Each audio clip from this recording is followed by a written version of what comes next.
Lately, I've noticed that the cleaning hasn't been as thorough as usual. There's a noticeable accumulation of dust in the corners. Considering you're at home throughout the day, it's important to ensure everything is done properly. If this continues and I find dust again, I may have to reconsider the access to your laptop.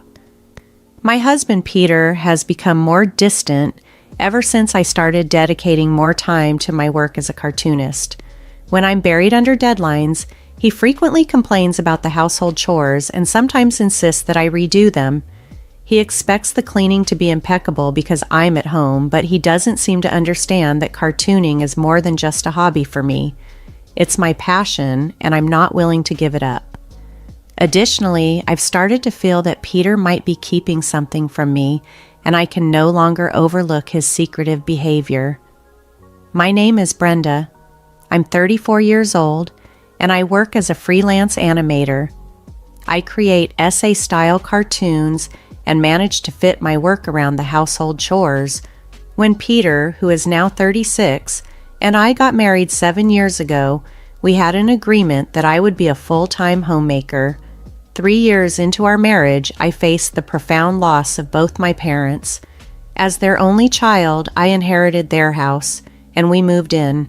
Despite my responsibilities at home, I couldn't let go of my lifelong passion for drawing, a craft I've nurtured since my student days. I had a heart-to-heart with Peter, expressing how important my art is to me. I explained that while I was committed to our home, my true aspiration was to make a living from my cartoons.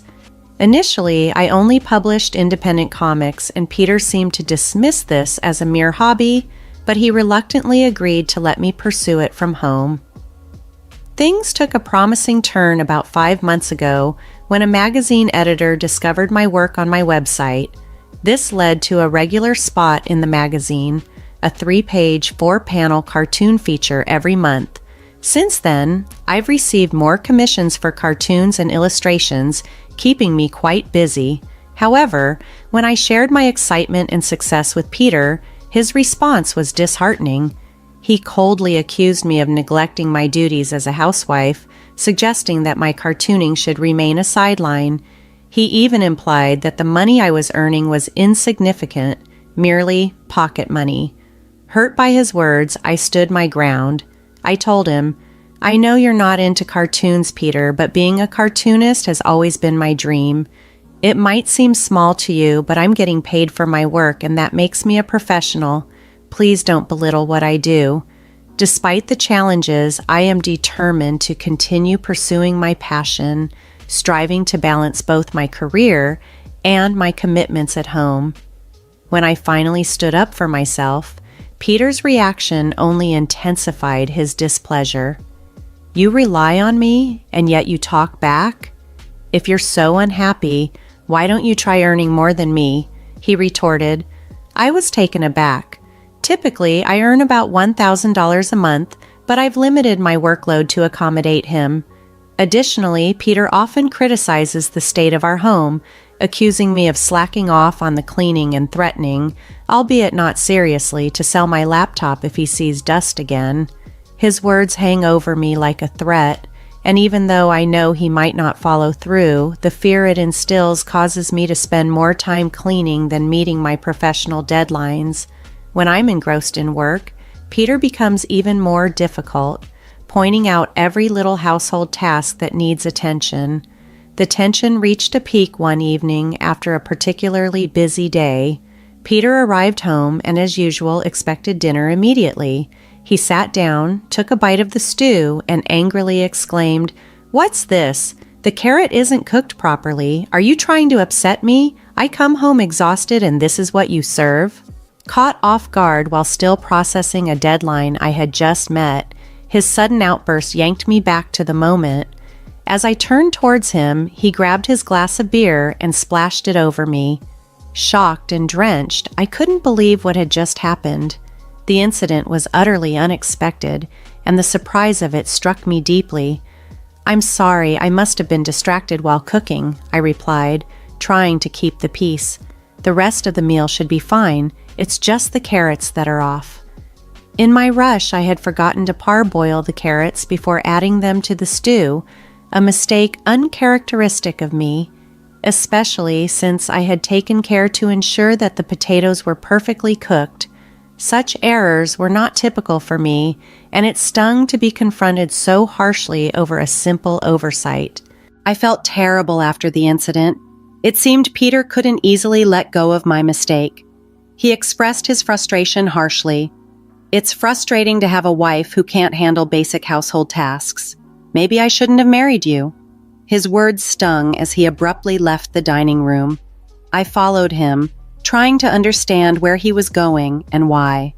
"I need some space until you realize what you've done," he said sharply. I watched, stunned, as Peter packed a few essentials into a travel bag and left the house. I tried to reach him, following as far as I could, but he hailed a taxi at the nearest station and disappeared. Despite my numerous calls and texts, he didn't respond. Overwhelmed by the situation, I broke down in tears. It was at that moment that I felt a tap on my shoulder. Turning around, I saw Mr. Anthony, Peter's boss, and my former boss. We had worked together before Peter and I got married, and Mr. Anthony had been a mentor to me when I first joined the company. "Mr. Anthony, you smell like alcohol. Were you drinking while cooking?" I joked, trying to lighten the mood. "Hello, I hate to admit it, but I had a disagreement with Peter," he replied somberly. "That guy can be a bit arrogant sometimes. It's manageable when it's just work-related, but I can only imagine how frustrating it must be living with him." I felt a sense of relief sharing my troubles with someone who understood. Mr. Anthony nodded sympathetically, his trademark bright smile providing a moment of comfort, reminiscent of the support he had offered during tough times at work. We decided to grab a bite at a nearby diner to catch up further. "So, what's got you so upset?" he asked kindly. "Well, it's my fault. I messed up the cooking today. Tried making a stew, but the carrots weren't cooked well, and it upset Peter." Happens to the best of us. My wife does the same sometimes," Mr. Anthony reassured me, reminding me that such mishaps are universal and not as catastrophic as they seemed in the heat of the moment. As we sat there in the diner, Mr. Anthony's words helped me see things differently. When things go wrong, we just roll with it. Getting worked up doesn't help, you know. His perspective brought a smile to my face as we continued our conversation. No argument over drinks then?" he joked. "No, the beer smell. That's from Peter splashing it on me over the cooking mishap. I thought I'd dried it off at the station, but apparently not." I chuckled, recounting the absurdity of the situation. Mr. Anthony laughed in return, but his tone changed as he reflected on what I had said. "He splashed beer on you over a small cooking mistake? That doesn't sound like Peter at all.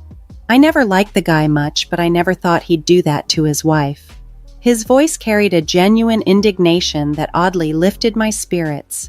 "Why did you come to the station? You look like you ran here in your apron," he asked, noticing my disheveled appearance.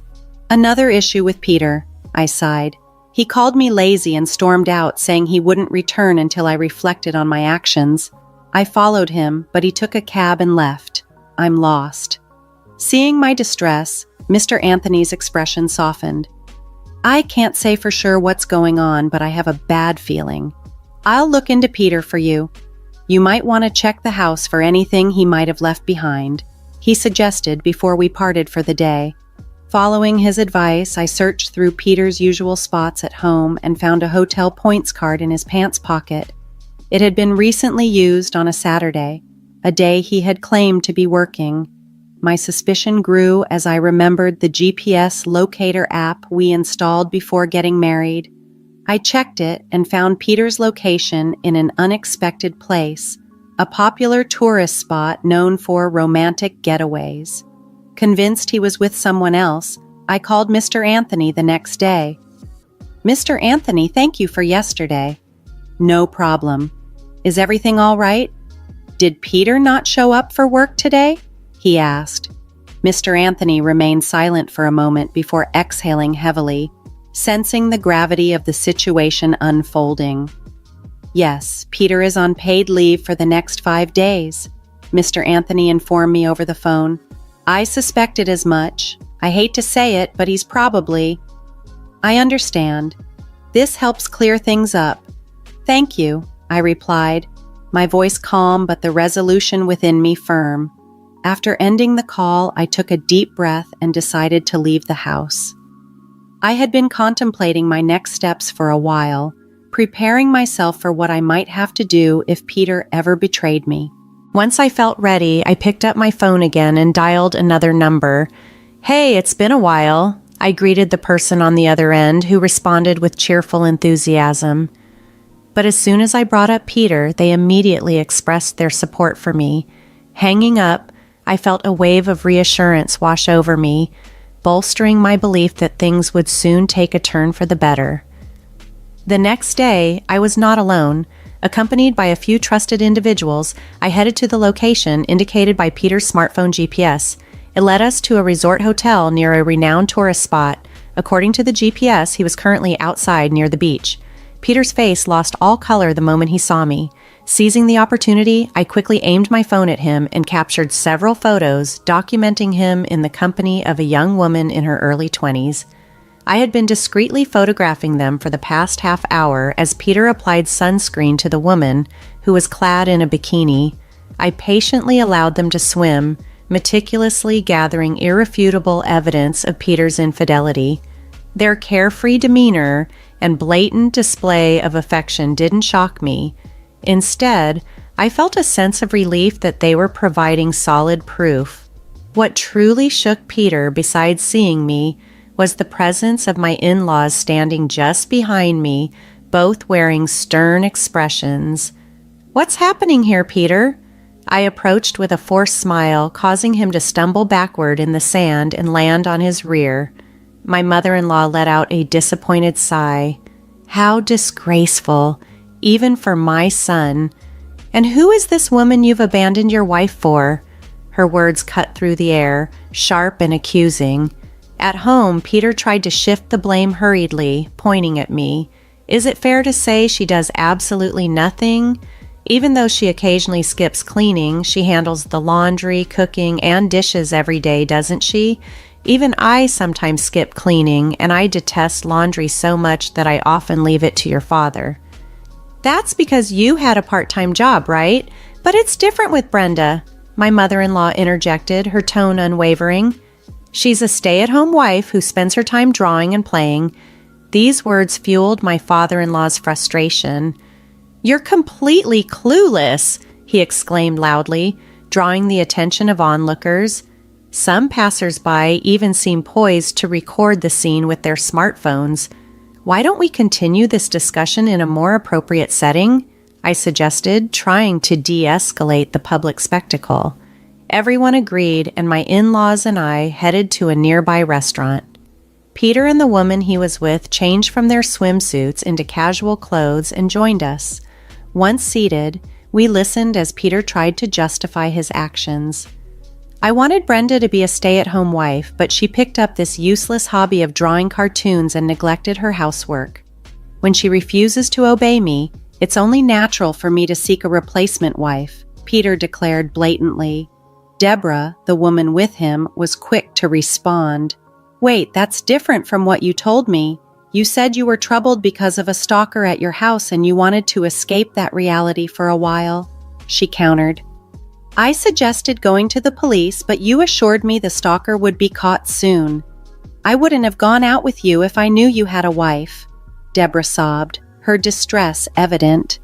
It turned out she was a college student who had met Peter on a dating app, attracted to the allure of an older man. She had agreed to date him, only to realize the complexity of his situation later. Deborah was visibly upset, realizing she had been misled. "I'm sorry, Deborah. I will not contact Peter again. Consider this a lesson learned and I'll be more careful in the future," she apologized sincerely, bowing deeply to both me and my in-laws. Before leaving, she showed us her phone screen as she deleted Peter's number, then left some money for her coffee on the table, and hurriedly exited the cafe. I turned my attention back to Peter, who looked completely taken aback by Deborah's abrupt departure. "It's only natural that I have my feelings and circumstances. I'm not some robot you can manipulate. Resorting to cheating just because things aren't going your way is despicable," I stated, my disappointment clear. Before Peter could muster a response, my father-in-law cut in, his tone stern and unyielding. "You still seem too content, Peter, but let's be clear. Who's the one working and providing for Brenda? You should have more respect for me as the breadwinner." Peter trembled with anger, but my father-in-law continued calmly, addressing him as one would a misbehaving child. "You're acting like a child, throwing tantrums just because things aren't going your way. Learn to accept reality. There's nothing more to discuss." With that, my in-laws stood up, paid the bill, and headed to the register.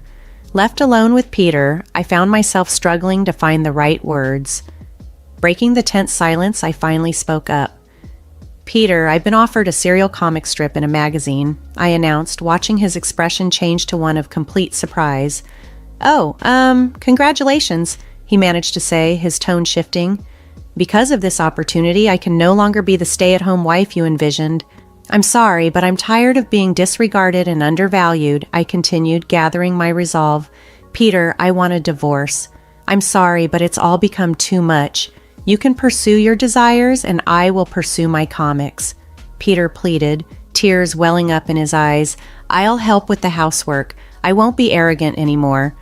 But I couldn't bring myself to look at him any longer. "I'm sorry, but that's not the issue here," I said firmly. "You looked down on me, didn't you? I believed marriage was about equality, but you saw yourself as superior because you were the provider. Maybe I did, but I've changed. I promise I won't make you suffer anymore. Please, let's not talk about breaking up," Peter begged, but my mind was made up. "I've decided to sell the house we lived in. I have a relative who works in real estate, and they've agreed to buy it from me," I explained. "There's still some paperwork and arrangements to finalize, so it won't happen immediately, but it'll be at a lower price than if we went through a broker. It's my house, and I have the right to do as I please with it. I want to end our relationship as soon as possible. I'm planning to leave tomorrow, and you should find somewhere else to stay as well," I added as I rose from my seat and headed for the exit. Unlike the day Peter left, he was now desperately chasing after me. However, when I got into the car, my father-in-law, who was behind the wheel, swiftly drove off. As I slammed the car door shut, I saw Peter running after us, tears streaming down his face, but soon he disappeared from view. Later, after his trip, and upon discovering the house empty of my belongings, Peter called me, his voice filled with anguish. I reluctantly answered the phone. "Why did you sell the house? It was our home, wasn't it? Why are you saying such things?" he asked desperately. "It's the house I inherited from my parents, remember?" I responded, my tone resolute yet weary from the emotional toll. "But I should have some rights to it too, shouldn't I?" Peter argued over the phone. "However, the law doesn't automatically grant inheritance rights to spouses regarding property.